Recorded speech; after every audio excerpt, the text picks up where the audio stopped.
So hello everyone, so welcome back to our channel Speaking with HS. So guys, yesterday we studied about R. कल हमने पढ़ा था R के बारे में और उससे पहले वाली वीडियो में पढ़ा था M के बारे में। और जो हमारी क्लास चल रही है वो चल रही है प्रेजेंट कॉन्टिन्यूअस के बारे में, मीन्स जहाँ काम हो रहा हो। ठीक है, हम लोग किसके बारे में पढ़ रहे हैं? जहाँ काम चल रहा हो। और जहाँ भी काम चल रहा होता है, हमने बताया था आपको पहले वीडियो में कि वहां पे क्या आता है इंग्लिश में, इज एम आर। और जहां पे भी इज एम आर आता है वहां पे एक्शन में कौन सी फॉर्म आती है? ING form. तो वीडियो स्टार्ट करने से पहले हम थोड़ा सा कल की क्लास में प्रैक्टिस कर लेते हैं।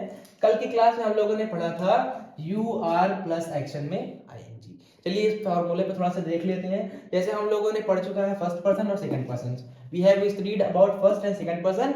First person is I and second person is you. मतलब फर्स्ट पर्सन क्या होता है? आई होता है और सेकंड पर्सन होता है यू। जैसे अगर हम अपने बारे में बात कर रहे हैं तो मैं फर्स्ट पर्सन हूँ, और अगर मैं दूसरे के बारे में बात कर रहा हूँ, सामने वाले के बारे में बात कर रहा हूँ, तो वो सेकंड पर्सन हो गया। जैसे अगर आप अपने बारे में बात कर रहे हो तो आई लगाओगे और आई के साथ एम लगाओगे क्योंकि वहां पे काम चल रहा है। और एम जहां पे भी आता है अपने साथ एक्शन निकाले के आता है आईएनजी। एक्शन मींस काम, आप किसी भी तरीके के काम को आप वहां पे ऐड ऑन कर लो। अब जैसे हमने कहा कि तुम ये काम कर रहे हो, अब ये तुम जो लगाया है आपने, ये तुम है सेकंड पर्सन। तो यहाँ पे जब तुम की बात करोगे तो तुम की इंग्लिश आप लोग सब जानते हो कि तुम की इंग्लिश होती है यू, और यू के साथ लगता है टाइम वर्ड आर। तो यू के साथ क्या लग जाएगा? You are. और आर यहाँ पे आया तो मतलब एक्शन में क्या आएगा? आईएनजी। बोलो क्या आएगा? आईएनजी आएगा। तो यू आर एक्शन आईएनजी हो जाएगा। जैसे हमने कहा कि तुम जा रहे हो, तो यू, तुम जा रहे हो तो तुम की इंग्लिश क्या होती है? यू। और यू के साथ क्या आ जाता है? आर, क्योंकि ये काम चल रहा है कॉन्टिन्यूअस में, तो यू के साथ हमें आर ऐड ऑन करना पड़ेगा। तो यू आर हो गया। अब एक्शन में क्या था? जाने का काम हो रहा था, जाने की इंग्लिश होती है गो। तो क्या हो जाएगा? You are go. लेकिन इट इज रॉन्ग। क्या हो जाएगा? ये रॉन्ग हो जाएगा, क्योंकि यहाँ पे आर आया है तो गो में क्या लगाना पड़ेगा? आईएनजी। तो क्या हो जाएगा? यू आर गोइंग, मतलब तुम जा रहे हो। मैं जा रहा हूं तो I am going. Sentence will be same, लेकिन टाइम वर्ड मतलब हेल्पिंग वर्ब जो हो जाएगा वो डिफरेंट हो जाएगा। पहले आई एम आएगा, दूसरे में यू आर आएगा। अब देखिए हम लोगों ने फर्स्ट पर्सन और सेकंड पर्सन पढ़ लिया है। अब हम लोगों को पढ़ना है थर्ड पर्सन के बारे में। थर्ड पर्सन क्या होता है पहले ये जान लीजिए। थर्ड पर्सन वो होता है ना, उसके थर्ड पर्सन वो होता है जिसके बारे में हम सामने वाले से बात करें। मतलब अगर मेरे सामने कोई सामने खड़ा है, अगर मैं अपने बारे में बात कर रहा हूं तो मैं फर्स्ट पर्सन हूं अपने लिए। अगर मैं सामने वाले से बात कर रहा हूं तो मेरे लिए सेकंड पर्सन है। लेकिन अगर मैं सेकंड पर्सन से थर्ड पर्सन के बारे में बात कर रहा हूं, जैसे जैसे हमने ये पूछा कि क्या तुम्हारा भाई जा रहा है, क्या तुम्हारा भाई स्कूल जाता है या नहीं जाता, तो मैंने सामने वाले से पूछा थर्ड पर्सन के बारे में। या हमने कह दिया सामने वाले से वह जा रहा है, वह खा रहा है, वह सो रहा है, तो ये थर्ड पर्सन के बारे में बात हो गई है। और थर्ड पर्सन आप अच्छे तरीके से जानते हो। जैसे हमने कहा कि वह सो रहा है, वह जा रहा है, वह लिख रहा है, वह पढ़ रहा है। तो ये जो थर्ड पर्सन के बारे में हमने बात की है, ये सामने वाले से हमने बात की है। तो सामने वाले के लिए तो वो सेकंड पर्सन है, लेकिन मेरे लिए क्या है? वो थर्ड पर्सन है। जैसे हम अक्सर करके बोलते रहते हैं, मैं जा रहा है, वह खा रहा है, वह सो रहा है, या मेरा भाई जा रहा है, मेरी बहन जा रही है, या मेरे मेरे पापा जा रहे हैं, या मेरी मम्मी जा रही है। तो ये कहने का मतलब ये क्या है? थर्ड पर्सन में आते हैं। सारी चीजें क्या आती हैं? Third person. और थर्ड पर्सन को हम लोग शुरुआत करेंगे किस चीज से? थर्ड पर्सन को हम लोग शुरुआत करेंगे ही और शी से। जैसे हमने कहा कि वह जा रहा है, वह जा रहा है मतलब एक मेल की बात हो रही है। ठीक है, तो वहां पे जब मेल की बात होती है तो वहां पे लगता है ही। क्या लगता है?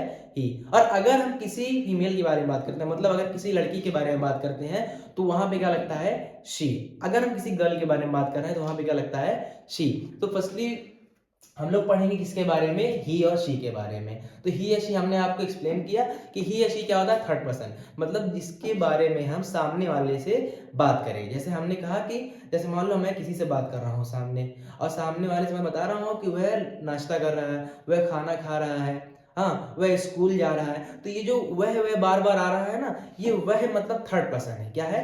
Third person. और इसी वह को या तो ही बोलते हैं या शी बोलते हैं। अगर वह जा रहा है तो ही लगेगा, अगर वह जा रही है तो शी। मतलब अगर वह मेल है तो ही लगेगा, अगर वह फीमेल है तो वहां पे क्या लग जाएगा? शी। इसीलिए अब यहाँ पे हम लोग को क्या लिखना पड़ेगा? पर्सन। जैसे वह जा रहा है तो सबसे पहले वह की इंग्लिश लिखिए। तो वो कुछ भी हो सकता है, it can be she, it can be he. तो वहां पे ही भी हो सकता है और वहां पे शी भी हो सकता है। तो दोनों हम लिख लेते हैं, ही भी और शी भी लिख लेते हैं। चलो हम लोगों ने ही भी लिख लिया, शी भी लिख लिया। अब देखो जैसे हमने कहा कि वह जा रहा है, वह सो रहा है, वह दौड़ रहा है, वह भाग रहा है। तो कहने का मतलब ये है कि ये थर्ड पर्सन के बारे में बात हो रही है, ठीक है। तो अब ये काम थर्ड पर्सन के लिए भी तो चल रहा है। जैसे अपने बारे में आपने पढ़ा कि मैं जा रहा हूं, या सेकंड पर्सन के बारे में पढ़ा कि तुम जा रहे हो। इसी तरह हम थर्ड पर्सन के बारे में बात करते हैं कि वह जा रहा है। अब उसके लिए भी ये काम चल रहा है ना, कॉन्टिन्यूअस में है।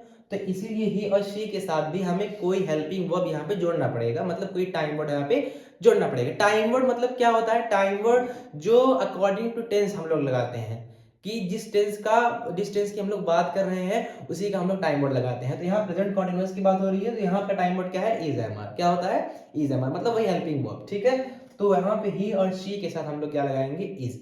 इससे हमें यह पता चलेगा कि ये काम कॉन्टिन्यूअस है, ये काम चल रहा है। तो ही और शी के साथ हम लोग यहाँ पे क्या लगाते हैं? इज। क्या लगा देंगे? इज। लेकिन अभी ही और शी के साथ इज लगाने से हमारा सेंटेंस पूरा नहीं होता है। जैसे हमने ये बोला ना कि मैं जा रहा हूं तो आई एम गोइंग, तुम जा रहे हो तो यू आर गोइंग। लेकिन जब हमको कहना है वह जा रहा है, तो ही और शी के साथ क्या लगा देंगे? इज, क्योंकि काम चल रहा है। अब यहाँ पे कोई ना कोई एक्शन आएगा, क्योंकि वह जा रहा है तो जाना क्या है?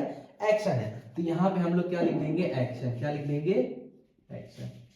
और ये आपको अच्छी तरीके से पता है कि इज, एम, आर जहां पे भी आता है उसके साथ एक्शन में क्या जाती है?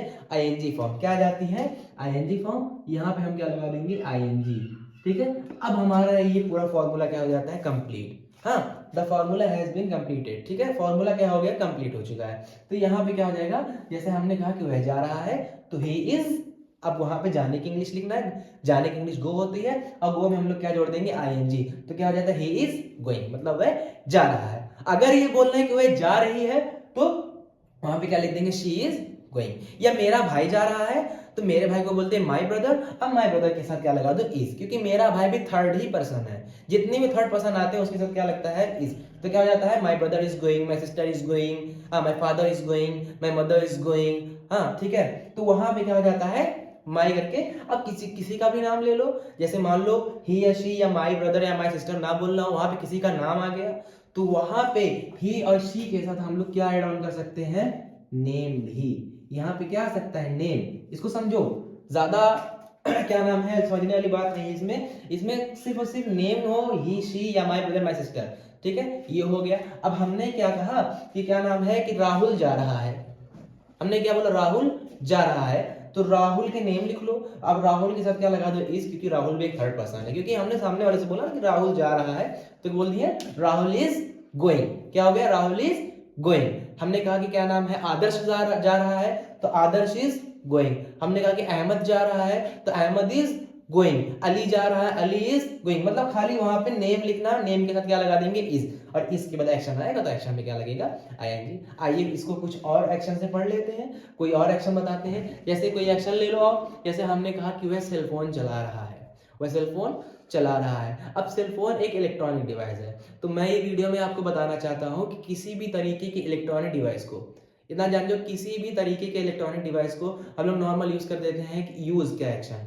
जैसे हम लोग इलेक्ट्रॉनिक डिवाइस को चलाने के लिए यूज का ज्यादा यूज करते हैं, ठीक है। इस एक्शन का एक एक्शन है। लेकिन इसके जहाँ पे थोड़ा और अच्छे वर्ड में देखा जाए, थोड़ा मॉडर्न वर्ड में देखा जाए, तो किसी भी इलेक्ट्रॉनिक डिवाइस को अगर आज से आप चलाओगे, तो वहां पे आप यूज ना करो, वहां पे यूज लगाओ ही ना, वहां पे आप क्या करो?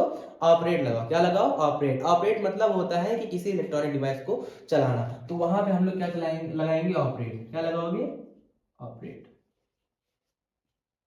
ठीक। ये ऑपरेट हमने लगाया। ये ऑपरेट किसके किसके साथ आ सकता है? जैसे लैपटॉप हो, कंप्यूटर हो, पीसी हो, और क्या नाम है, सेलफोन है, तो उसके साथ क्या आ सकता है? ऑपरेट, ठीक है। अब जैसे खाली ये इलेक्ट्रॉनिक डिवाइस को चलाने के लिए ऑपरेट हो सकता है, लेकिन इलेक्ट्रॉनिक डिवाइस के अंदर कुछ फाइल्स होती हैं, कुछ ऐप्स होते हैं। जैसे मोबाइल के अंदर मोबाइल के अंदर ऐप्स भी होते हैं, फाइल्स भी होती हैं। ऐसे लैपटॉप कंप्यूटर के अंदर भी ऐप्स एंड फाइल होती है। तो उसको चलाने के लिए, उसको यूज करने के लिए वहां पे यूज का ही एक्शन यूज करेंगे, इसका यूज करेंगे। मतलब ऐप्स और फाइल के लिए, ऐप्स और फाइल के लिए क्या यूज करेंगे? यूज का। और ऑपरेट यूज करेंगे इलेक्ट्रॉनिक डिवाइस के लिए। किसके लिए? Electronic device. इलेक्ट्रॉनिक डिवाइस के लिए क्या यूज करेंगे, ऑपरेट। जैसे अब हमने क्या कहा था कि वह लैपटॉप चला रहा है, मान लो हमने क्या कहा, वह लैपटॉप चला रहा है, तो वह क्या है, थर्ड पर्सन है, तो वह कि यहाँ क्या आ जाएगा, ही और शी। लेकिन वह चला रहा है तो क्या लगेगा, ही, क्या लगेगा, ही। अब चला रहा है, काम चल रहा है, तो ही के साथ क्या लगाना है, इज। इसी फॉर्मूले को आप देखो, ही के साथ क्या लगा दिए, इज। अब चलाने को हम लोग क्या बोलते हैं, लैपटॉप एक इलेक्ट्रॉनिक डिवाइस है। आई सेड यू कि कभी भी इलेक्ट्रॉनिक डिवाइस को चलाने के लिए ऑपरेट लगाते हैं, तो वहां पे ही इज ऑपरेट, यहां पे क्या लग जाएगा, आईएनजी, ही इज ऑपरेटिंग। अब यहां पे क्या लिख दो, laptop, he is operating laptop. अब आप इस पे इतनी प्रैक्टिस कर सकते हो कि ऑपरेट आपके दिमाग में बैठ जाएगा। जैसे आप इस पे लैपटॉप यहाँ ऐड ऑन कर लो, यहाँ पे आप कोई भी ऑब्जेक्ट ऐड ऑन कर सकते हो। जैसे हमने he is operating laptop, he is operating PC, he is operating computer, he is operating cell phone. और ऐप के बारे में बात करो, he is using Instagram, he is using Facebook, he is using Twitter, he is using WhatsApp, anything, कुछ भी आप use कर सकते हैं, यू कैन यूज एनीथिंग। तो वहां पे क्या लगा सकते हो, यूज। जैसे हमने कह दिया कि वह इंस्टाग्राम चला रहा है, तो ही is using Insta, he is using Insta. Simple हमने क्या कह दिया, ही इज यूजिंग इंस्टा, और कुछ नहीं चेंज होगा, ही इज यूजिंग इंस्टा। तो ऐसे मैं यहाँ पे कुछ फॉर्म्स लिख दे रहा हूँ, कुछ एक्शंस लिख दे रहा हूँ, तो उस पर आपको प्रैक्टिस भी करना है, ठीक है। जैसे एक एक्शन हमने कल भी लिखाया था, ड्राइव। ड्राइव वहां लगता है जहाँ पे हम फोर व्हीलर की बात करते हैं, ठीक है। और राइड वहां पे लगता है जहाँ पे हम टू व्हीलर की बात करते हैं, जैसे बाइक हो, साइकिल हो, स्कूटी हो, ये सब के लिए। तो वहां पे जैसे हमने कहा कि वह कार चला रहा है, वह मतलब ही, और काम चल रहा है तो ही इज, और काम चला, और क्या नाम है, बाइक, सॉरी, कार चलाने की इंग्लिश क्या होती है, ड्राइव। तो क्या हो जाएगा, ही इज ड्राइविंग कार। या अगर वो बाइक चला रहा है तो वह की इंग्लिश ही, काम चल रहा है तो इज, और बाइक चलाने की इंग्लिश होती है राइड, तो क्या हो जाएगा, ही इज राइडिंग बाइक। एक एक्शन ये हो गया राइड, ठीक है। मान लो एक एक्शन हम बता देते हैं, प्ले, कि सबको पता होता है, यहाँ पे प्ले लिखवा देते हैं एक एक्शन। हमने कहा कि वह खेल रहा है, वह की इंग्लिश क्या होती है, ही, और ही के साथ क्या हो जाता है, इज, और इज के साथ जब एक्शन आएगा तो क्या हो जाएगा, प्लेइंग, ही इज प्लेइंग। अब उस पर आप खूब प्रैक्टिस कर सकते हो, कोई भी गेम का नाम ले लो, he is playing cricket, he is playing badminton, he is playing football, he is playing 8 ball pool, he is playing snooker, कुछ भी आप बोल सकते हो ये प्रैक्टिस के लिए, ठीक है। तो इस पे आपको कुछ सेंटेंस बनाने हैं, ये जो हमने सारे एक्शन लिखवाए हैं, इस पे आप मिनिमम कम से कम 15 सेंटेंस बना लो, ठीक है। और क्या नाम है, इस क्लास में इज एम आर हमने पूरा कंप्लीट कर दिया है। तीनों वीडियो आप जाके देख लो, ये इज एम आर के बारे में थी। और किसी को किसी भी तरीके का डाउट हो इज एम आर में, तो वो कमेंट में लिखे और बताए, ठीक है। मिलते हैं नेक्स्ट वीडियो में। Nice meeting you all.